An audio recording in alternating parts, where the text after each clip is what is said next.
کہ جو مجرد ہو ذات کے اعتبار سے، یعنی جو نہ زمان رکھتا ہو، نہ مکان رکھتا ہو، نہ جسم رکھتا ہو، نہ جسمانیت رکھتا ہو، کوئی چیز نہ رکھتا ہو، ہر چیز سے مبرہ منزہ سب کچھ ہو، اس کو ہم مجرد کہتے ہیں۔ مجرد نہ مذکر ہے نہ مؤنث۔ مذکر مؤنث کی جو ہم نے تفکیک اور جدائی کی ہوئی ہے اور اس کو لے کر آتے ہیں، وہ ہم اپنی مادی دنیا کے اندر اس کا کنسپٹ رکھتے ہیں، اور خدا مادے کے اندر نہیں آتا ہے، مادے سے ماورا ہے۔ بس مذکر مؤنث کا سوال کرنا خدا کے بارے میں جو ہے وہ اصل سوال ہی غلط ہے، اس کا جواب بنتا ہی نہیں ہے، کیونکہ جواب اس سوال کا ہوتا ہے جو سوال ٹھیک ہو۔ یہاں تو سوال ہی غلط ہے، کیونکہ جسم نہیں ہے خدا تاکہ اس کو مذکر اور مؤنث میں بدلا جائے، بلکہ خدا خالق جسم ہے اور جسم سے جو ہے وہ منزہ و مبرہ ہے۔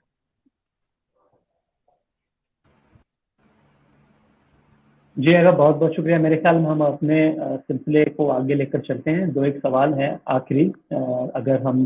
جلدی سے اس کی طرف چلیں گے تو پھر تھوڑا سا ہم، اگر آپ کے پاس وقت ہوگا تو جو آڈینس میں موجود ہیں لوگ، اگر ان کے کچھ سوالات ہوں گے تو ان کو بھی ہم لے لیں گے۔ تو جو تیسرا سوال ہے ہمارا وہ یہ ہے کہ آیا ڈاکنز نے خدا کا انکار عقلی دلائل سے کیا ہے یا کسی اور روش سے؟ دیکھیں میں جیسے پہلے اپنی باتوں میں بیان کر چکا ہوں اس مطلب کو، وہ آ کر کے دیکھ لیں۔ مثلا آپ دیکھ لیں کہ دوسرا باب، اصل میں بحث بنتی تھی دوسرے باب کی، کہ رچرڈ ڈاکنز دوسرے باب میں جو مطالب بیان کر رہا ہے اس کے اندر یہاں پر یعنی رک جاتا اور آ کر وجود خدا پر دیے گئے دلائل کو صحیح طریقے سے آ کر رد کر رہا ہوتا۔ یہ تیسرا باب بنتا ہے، معذرت چاہتا ہوں، یہ میں اس کو دوسرا باب کہہ رہا تھا، جس میں یہ وجود خدا کے دلائل کے بارے میں بات کرتا ہے۔ وہاں تھامس ایکوینیس کے جو ہے یہ ایکویناس کے جو ہیں وہ مطالب کو یہاں بیان کرتا ہے، پھر اس کے بعد کچھ اور دلائل کو بھی جو ہے یہاں پر بیان کرتا ہے۔ معذرت چاہتا ہوں۔ تو یہاں پر رکنا چاہیے تھا اس کو، اور وجود خدا کو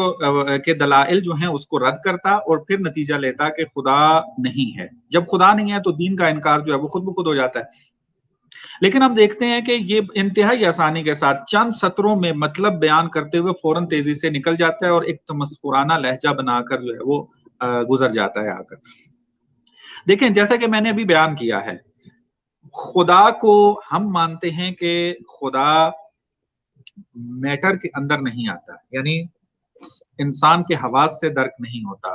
خدا مجرد ذات ہے، زمان، مکان، کیفیات، جسم، جسمانیت، ہر چیز سے جو منزہ ہے۔ تو جب ہر چیز سے منزہ ہے تو ہم جو ہے اس کو حتماً جو ہے اگر ثابت کرنا چاہتے ہیں تو عقل کے ذریعے،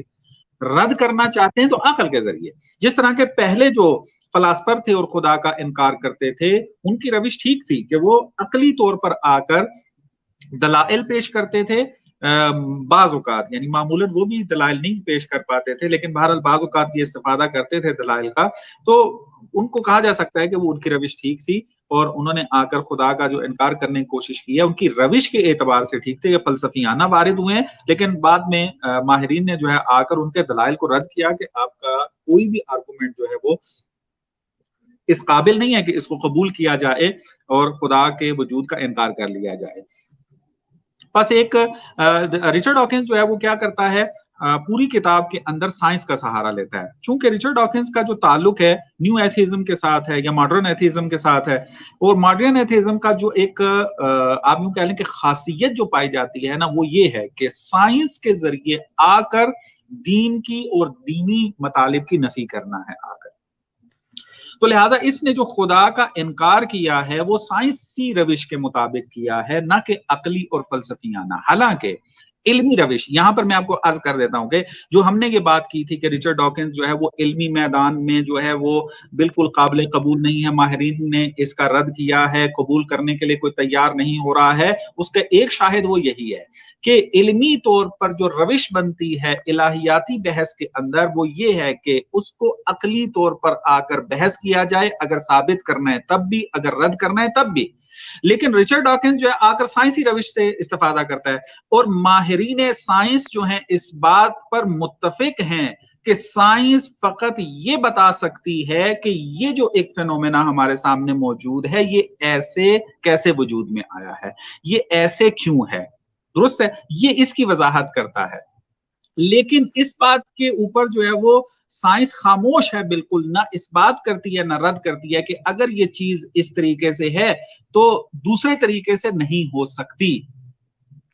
درست ہے۔ تو اس کی نہ سائنس نفی کر سکتی ہے اور نہ سائنس جو ہے اس کا اس بات کر سکتی ہے، سائنس اس معاملے میں جو ہے بالکل خاموش ہے۔ تو لہٰذا سائنس آ کر جو کائنات میں حقائق موجود ہیں ان کی کیفیات کے بارے میں تو بحث کر سکتی ہے، لیکن خدا جو کہ مجرد ہے اس کے بارے میں سائنس یہ بحث نہیں کر سکتی۔ سائنس کا تعلق ہے تجربے سے، سائنس کا تعلق ہے حواس سے، اور خداوند متعال نہ تو جسم و جسمانیت رکھتا ہے نہ مادہ ہے، کوئی بھی چیز جو ہے وہ نہیں رکھتا، منزہ ہے۔ تو وہ سائنسی روش کے ذریعے نہ تو اس کو اس بات کیا جا سکتا ہے نہ رد کیا جا سکتا ہے۔ بس جو بھی سائنسی روش سے آ کر خدا کا اس بات کر رہا ہے تو سمجھ جائیں کہ وہ اصلاً الہیاتی میدان میں جاہل انسان ہے، اور بلکہ یوں کہا جا سکتا ہے کہ حتی سائنسی میدان میں جو ہے یہ بندہ یا تو جاہل ہے کہ سائنس کے ذریعے آ کر خدا اور الہیاتی مطالب کا انکار کر رہا ہے، یا پھر مغرض ہے، یعنی اس کو پتا ہے کہ سائنس جو ہے وہ یہ کام نہیں کرتی ہے، لیکن میں دوسروں کو دھوکہ دینے کے لیے، دوسروں کو فریب دینے کے لیے میں سائنس کا جو ہے وہ سہارا لے کر ان کو جو ہے وہ دھوکہ دے دوں آ کر۔ تو رچرڈ ڈاکنز نے جو ہے دین کا اگر وہ انکار کر رہا ہے، خدا کا انکار کر رہا ہے، تو وہ صحیح روش کو اپنایا نہیں ہے، اس نے سائنس کے ذریعے آ رہا ہے، اور انشاءاللہ آگے چل کے جب تفصیل سے ہم بات کریں گے تو وہاں پر ہماری بات ہوگی کہ یہ روش جو ہے ماہرین نے جو ہے وہ قبول نہیں کی ہے، اور بلکہ بنتی بھی نہیں ہے، چونکہ سائنس کا تعلق حواس کے ساتھ ہے، اور خداوند متعال جو ہے وہ حواس میں نہیں آتا ہے۔ نہ سائنس کے ذریعے خدا کو ثابت کیا جا سکتا ہے، نہ ہی اس کو جو ہے وہ رد کیا جا سکتا ہے، بس یہ روش جو ہے اس نے غلط اختیار کی ہے۔ تفصیلات انشاءاللہ پھر آہستہ آہستہ بیان کیے جائیں گے۔ جی آغا صاحب، اصل میں اسی کتاب کے اندر اگر آپ دیکھیں تو اس میں رچرڈ ڈاکن نے آئنسٹائن کے مذہب کے بارے میں بھی گفتگو کی ہے، اور اسی حوالے سے اینتھنی نے اس کی ایک سمجھ لیں کہ اس کا ایک جھوٹ اور اس کی ایک تدلیس پکڑی ہے۔ وہ کہتا ہے کہ جب یہ مطلب رچرڈ ڈاکن جو ہے جب میری پرانی بات کو کوٹ کرتے ہوئے یہ کہتا ہے کہ آئنسٹائن کا جو مذہب تھا وہ بھی ملحد تھا، تو یہ اس حوالے سے لکھتا ہے کہ رچرڈ ڈاکنز نے اپنی کتاب دی گاڈ ڈیلوژن میں میرے اس پرانے بیان کا حوالہ دیا کہ آئنسٹائن ایک ملحد تھا۔ ایسا کرتے ہوئے ڈاکن آئنسٹائن کے مذکورہ بالا بیان کو نظر انداز کر دیتا ہے کہ وہ نہ ایک ملحد تھا نہ ہم اوسطی تھا، یعنی نہ تو وہ جو ہے وہ ایتھیسٹ تھا اور نہ وہ جو ہے وہ پیتھیزم سے اس کا کوئی جو ہے وہ وابستگی تھی۔ پھر آگے کہتا ہے کہ یہ بات حیران کن ہے کیونکہ ڈاکنز نے اپنی ضرورت کے تحت جیمز کا حوالہ دیا ہے، مگر جیمز اور آئنسٹائن کے وہ بیانات خارج کر دیے ہیں جو اس کے اپنے معاملے کے لیے خطرناک تھے۔ یعنی کیونکہ آپ جب اسی کتاب یعنی خدا ہے اینتھنی فلو کی کتاب پڑھیں گے تو جہاں پر اس نے آئنسٹائن کے عقیدے کے حوالے سے گفتگو کی ہے اور جیمز کا ریفرنس دیا ہے، تو وہاں پر اس نے تفصیلاً اس کی گفتگو جو ہے وہ بیان کی ہے کہ آئنسٹائن کے حوالے سے اس کا اپنا نظریہ کیا تھا۔ تو بہرحال اس سے رچرڈ ڈاکن نے کیونکہ اس پر زیادہ گفتگو نہ کرتے ہوئے، کیونکہ وہ سمجھ رہا تھا کہ میں جو بات کر رہا ہوں اس کو اگر آگے لے کر جاؤں گا تو میرا جھوٹ پکڑا جائے گا، تو یہ اس طرح کے بھی اس نے اپنی اس کتاب کے اندر کام کیے ہوئے ہیں۔ ایون اس نے جو ہے وہ جیسے ہم یہ کہتے ہیں کہ آپ جب کوئی بڑا دعویٰ کرتے ہیں تو اس کے لیے آپ دلیل بھی بڑی لائیں، تو یہی بات جو ہے وہ اینتھنی فلو بھی کہتا ہے ایسے، کہتا ہے کہ تم جب بہت سے لوگوں کو کرٹیسائز کرتے ہو اور جب ان کو رد کرتے ہو تو رد کرنا کوئی بڑی بات نہیں ہے، مسئلہ نہیں ہے، مسئلہ تب ہے کہ جب تم کسی اکیڈمک بندے کا اور ایک اکیڈمک پرپس کے لیے یعنی ایک علمی میدان ہو اور اس کے اندر ایک علمی انسان ہو اور اس کو تم ایک بچکانہ آرگومنٹ کے ذریعے سے رد کرنے کی کوشش کرو تو یہ انصاف نہیں ہے۔ تو وہ مطلب یہ کہہ رہے ہیں اینتھنی فلو کہ رچرڈ ڈاکن کا جو آرگومنٹ دینے کا جو ایک لیول ایک سطح ہے وہ بہت ہی بچکانہ ہے، جیسا کہ آپ نے کہا کہ وہ بہت سی چیزوں سے پہلو صحیح کرتے ہیں، اور یہ صرف نہیں کرتے، جتنے بھی لیٹسٹ جو ایتھیسٹ ہیں بہت بڑے بڑے، سیم ہیرس ہے، جیسے کہ میں نے نام پہلے بھی لیے تھے، یہ سارے لوگ جو ہیں وہ اسی فلسفی کے اوپر چل رہے ہیں جسے ہم جو ہے وہ منطقی ایجابیت کے نام سے جو ہے وہ جانتے ہیں، جس کو ہم پازیٹیوزم وغیرہ اور یہ ساری چیزیں. تو بڑی بات یہ ہے کہ جی ہاں، جو آئر نے جو کتاب لکھی تھی لینگویج، ٹروتھ اور لاجک کے نام سے، اس کتاب کے حوالے سے جب ان سے پرسنلی بات ہوئی تو اس بندے نے یہ واضح طور پر کہا کہ میری یہ جو کتاب ہے وہ بہت سی غلطیوں سے بھری ہوئی ہے. کہتا ہے کہ میں نے زندگی کا بہت بڑا حصہ ایسے سمجھ لیں کہ میں سمجھتا ہوں کہ یہ کتاب لکھ کے فضول میں ضائع کر دیا. تو یعنی جو پازیٹیوزم کو ماننے والے لوگ تھے آج وہی ہاتھ اٹھا چکے ہیں اسی سے. تو یہ ایتھیسٹ جو آج کے نئے ہیں وہ اسی پازیٹیوزم کو آگے لے کر کیسے چل سکتے ہیں؟ اسی وجہ سے یہ ان کے جو آرگیومنٹ لیول ہیں وہ بالکل بچکانا ہے. اس کتاب کے اندر ایسی کوئی چیز نہیں ہے، اگر کوئی بھی بندہ کریٹیکلی اس کا انالیسس کرے گا اور وہ اکیڈمک انداز میں کرے گا تو اسے سمجھ آئے گی کہ اس بندے نے ہر اس چیز کو چھوڑا ہے جو کسی سمجھ آئی ہے کہ اس میں یہ پھنسے گا. تو ہم آخری سوال جو ہے اس کی طرف چلتے ہیں، اس کے بعد ہم انشاءاللہ آڈینس کو لیتے ہیں.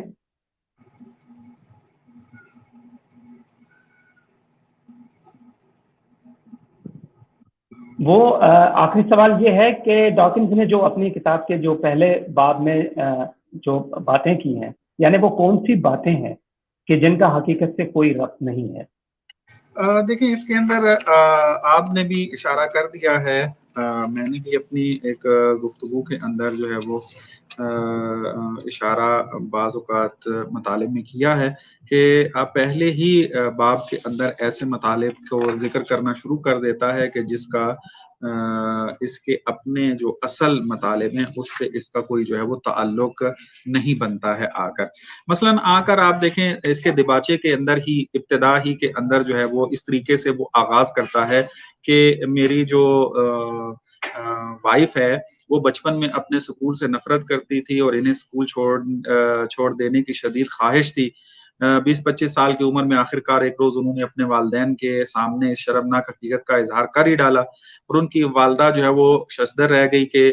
لیکن بیٹا آپ نے ہمیں بتایا کیوں نہیں؟ تو وائف ان کی کہتی ہے، جواب دیا اس نے کہ کیونکہ مجھے پتا ہی نہیں تھا کہ میں ایسا کر بھی سکتی ہوں، یعنی میں انکار کر سکتی ہوں. آ کر تو آگے چل کے یہ اس داستان کو سناتا ہے. جیسے میں نے بیان کیا ہے کہ رچرڈ ڈاکنز کی ایک روش جو ہے وہ داستان سرائی ہے، یعنی داستانیں بیان کرنا ہے اور پھر داستانوں کو ربط دینا ہے اپنی بحث کے ساتھ تاکہ مخاطب جو ہے نا اس کو آسانی کے ساتھ جو ہے وہ قبول کرنے کے لیے تیار ہو جائے. مثلا پھر آگے کہتا ہے مجھے شک ہے بلکہ یقین ہے کہ ایسے بہت سے لوگ ہیں کہ جو کسی نہ کسی مذہب سے منسلک تو ہیں لیکن اس پر یقین نہیں رکھتے ہیں اور اس میں خوش نہیں ہیں. تو دیکھیں اس کے اندر آ کر یہ یعنی حقیقت سے کتنا دور مطلب ہے کہ ایک آپ تمہاری جو ہے بیوی کو سکول سے نفرت تھی، سکول میں نہیں جانا چاہتی تھی اور وہ بڑے ہو کر جو ہے اس نے سکول کا جو ہے وہ کہا کہ میں نہیں جانا چاہتی تھی، اس کو کہہ دیا. پس اس کا مطلب ہے کہ جو دیندار لوگ ہیں وہ جو ہے دین کو پسند نہیں کرتے ہیں. یہ کون سی منطق ہے؟ اس طریقے سے آ کے مغالطہ کر رہے ہیں آ کر. یعنی آپ کیا رچرڈ ڈاکنز کو بندہ جا کے یہ پوچھے کیا تم نے پوری دنیا کے لوگوں کا سروے کیا ہے کہ جس کو سروے کرنے کے بعد تم یہ نتیجہ لے رہے ہو کہ تمام لوگ کے جو دیندار ہیں اور کسی نہ کسی مسلک سے وابستہ ہیں وہ اس پر یقین نہیں رکھتے ہیں، اس کے اوپر خوش نہیں ہیں؟ کیا تم نے سروے کیا ہے؟ میں یقین سے کہہ سکتا ہوں کہ خود امریکہ کے اندر جو ہے اس نے تمام جو ہے وہ دینداروں سے جو ہے وہ انٹرویو نہیں کیا ہوگا، تو تمام دینداروں کی زندگیوں کو مطالعہ نہیں کیا ہوگا. یہ کس طریقے سے مثلا آ کر کہہ رہا ہے کہ وہ دین سے جو ہے وہ خوش نہیں ہے. اور اسی کے زمانے کے اندر کتنے سائنسدان اس وقت موجود ہیں جو مختلف یونیورسٹیوں کے اندر لیکچرار لگے ہوئے ہیں، بہت ساری ایجادات کر رہے ہیں، بہت ساری چیزیں، لیکن خدا اور دین کے قائل ہیں. تو کیا وہ دین، حالانکہ وہ جرت رکھتے ہیں. آج کل تو ویسٹ کے اندر جو ہے وہ ایسا ماحول فراہم ہو گیا ہے کہ وہاں آسانی کے ساتھ اپنے عقائد کو وہ بیان کر سکتے ہیں. ان کا نعرہ بھی ہے آزادی بیان کا، اور لے کر آ رہے ہیں وہ آزادی کے ساتھ جو رچرڈ ڈاکنز اپنے عقائد بیان کر رہا ہے، تو یہ کیسے کہہ سکتا ہے آ کر کے جو دین کے قائل ہیں، دین کے ساتھ منسلک ہیں، آ کر وہ دین سے خوش نہیں ہیں؟ تو کیسے چلیں؟ یہ آپ ایسے زمانے کی بات کر لیں گے جہاں پر آپ کہیں کہ بولنے کی اجازت نہیں دی جاتی ہے، مخالفت جو ہے وہاں پر جرم سمجھی جاتی ہے، لیکن وہ معاشرے کے جہاں پر آپ کے بقول جو ہے وہ آزادی بیان موجود ہے، جہاں پر جو ہے وہ مذہب کے مطابق فیصلے نہیں کیے جاتے ہیں، مذہب کو زندگیوں سے دور کر دیا گیا ہے، اس کے اندر ہمیں سائنسدان کہ جو جن کو تم عالم سمجھتے ہو، ماہر سمجھتے ہو، وہ جو ہے وہ خدا کے قائل اور دین کے قائل نظر آتے ہیں. تو آپ دیکھ لیں کس طریقے کا پہلے ہی سطروں کے اندر مغالطہ موجود ہے، اور لوگوں کو یہ بتانے کی کوشش کر رہا ہے کہ بہت سارے لوگ جو ہیں وہ دین سے منسلک ہونے کے باوجود دین کو پسند نہیں کرتے ہیں. ایسا نہیں ہے. آپ کو ممکن ہے 10-12 بندے ایسے مل گئے ہوں کہ جو دین کو چھوڑنا، دین کو پسند نہ کرتے ہوں، دین کو چھوڑنا چاہتے ہوں، لیکن کسی وجہ سے نہیں چھوڑ رہے ہیں. تو 10-12 بندے جو آپ کو ملے ہیں، جن کو آپ نے اسٹڈی کیا ہے، اس کے مطابق آپ فیصلہ نہیں کر سکتے پوری دنیا کے دینداروں کے اوپر کہ وہ بھی دین سے جو ہے وہ منسلک جو ہے وہ رہنا نہیں چاہتے ہیں. اور اس کے علاوہ بھی بہت سارا، جیسے میں نے آپ کو آج کے آئنسٹائن کی جو آپ نے مثال دی ہے کہ آئنسٹائن کے اس ورڈ کو کہ جو یہ یوز کرتا ہے گاڈ کے بارے میں، تو یہاں آ کر یہ کہتا ہے کہ میں جو یہ کہا جاتا ہے کہ آئنسٹائن جو ہے اس ورڈ کو اگر دیکھا جائے تو یہ ملحد نہیں تھا، تو یہ اس کو رد کر رہا ہے کہ وہاں جو آئنسٹائن کی گاڈ سے مراد ہے وہ نیچر ہے. یعنی آئنسٹائن کہنا چاہتا ہے کہ اگر میں خدا کا قائل ہوتا بھی ہوں تو وہ خدا نیچر ہے، خدا جو ہے وہ جس طریقے سے دوسرے ادیان والے قائل ہیں اس طریقے سے مراد نہیں ہے آ کر. تو جیسا آپ نے بھی اشارہ کیا ہے کہ یہ تحریف کر رہا ہے آئنسٹائن کی ان عبارتوں کو، یعنی ایک ٹکڑا لے رہا ہے، کئی ٹکڑوں کو چھوڑ رہا ہے. اگر آئنسٹائن کے مذہب کے بارے میں تحقیق کرنی ہے تو اس کا بہترین طریقہ یہ ہے کہ آئنسٹائن کے تمام عبارتوں کو کہ جہاں پر اس نے خدا کے بارے میں بات کی ہے، اپنے الہیاتی نظریوں کی کہیں بات کی ہے، آ کر ان کو جمع کیا جائے. جمع کرنے کے بعد تحقیق کر کے انسان رزلٹ دے کے آیا آئنسٹائن جو ہے وہ کسی خدا پر ایمان رکھتا تھا یا نہیں رکھتا تھا، اور اگر ایمان رکھتا تھا تو کس کنسپٹ کا جو ہے وہ قائل تھا آ کر. تو بہرحال یہ والی باتیں آپ دیکھ لیں کہ پہلے ہی صفحات کے اندر جو ہے رچرڈ ڈاکنز کس طریقے سے مغالطوں کے ساتھ، داستانوں کے ساتھ آ کر عوام کے ذہن کو تشویش کا شکار کرتا ہے، تاکہ اپنے جو مذموم عقائد ہیں کہ خدا کا انکار کرنا ہے اور دین سے متنفر کرنا ہے، اس میں کامیاب ہو سکے. جی، اگر اسی کتاب کو اگر ہم دیکھیں تو ایک جگہ پر اینتھونی فلو ہی اس بات کو نوٹ کراتے ہوئے کہتے ہیں کہ ڈاکنز کو ایون جو ڈیزم ہے اس کا بھی پتہ نہیں تھا. یعنی یہاں سے ہم یہ سمجھ سکتے ہیں کہ جو فلسفی ہے اس سے یہ کتنا دور تھا بندہ، اور یہ جتنے بھی نظریات تھے ان سے کیوں یہ دور رہتا تھا. اس کا ریزن بھی یہی تھا کہ اسے پتا تھا کہ یہ اگر سائنس اور بایولوجی جو اس کا اپنا سبجیکٹ تھا اس کو اگر چھوڑ کے یہ دوسری باتیں کرتا ہے تو یہ ہو سکتا ہے کہ کہیں پر پھنسے. کیونکہ خود اس نے فلسفی کے حوالے سے بھی اسی کتاب کے اندر بڑے خوبصورت جملے فرمائے ہیں، مگر اس کے باوجود خود اس سے پہلو طے کی ہے. اب جیسا کہ یہ لکھتا ہے، کہتا ہے کہ this enables Dawkins to suggest that these are misleading of believers. یعنی جو ڈیز ہیں ان کے مختلف نظریات ہیں اس میں یعنی ان دس ان دیٹ، یعنی وہ مختلف وہ بیان کرتا ہے. اور کہتا ہے کہ اینتھونی کہتا ہے کہ the truth which Dawkins ought to have learned، جو کہ اسے سیکھنا چاہیے تھا before this book، اس کتاب کو لکھنے سے پہلے، وہ پرنٹرز کے پاس جاتا اور ان کو مطلب کہتا ہے کہ DS believe in the existence of God but not the God of any revelation. مطلب وہ اسے بتانے کی کوشش کر رہا ہے کہ تم جو ہے وہ ایون ڈیزم کے بارے میں نہیں جانتے ہو. یعنی وہ ڈیزم کے بارے میں بالکل نہیں جانتا تھا، اسی وجہ سے اس نے اس کی کوئی ڈیفینیشن وغیرہ بیان ہی نہیں کی ہے. جبکہ ڈیزم کے حوالے سے اگر دیکھا جائے تو پبلکلی جو اس کی فرسٹ اپیئرنس ہوئی ہے اس نوشن کی یعنی ڈیزم کی، وہ امریکن ریولوشن کے وقت ہوئی تھی، اور اس کے مین جو بندے تھے جس کا مذہب جو ہے وہ ڈیزم تھا وہ تھامس جیفرسن تھا. تو بہرحال مطلب اس نے بہت سی چیزوں سے پہلو طے کیا اور بہت سی چیزوں کے بارے میں اس کو پتہ نہیں ہے.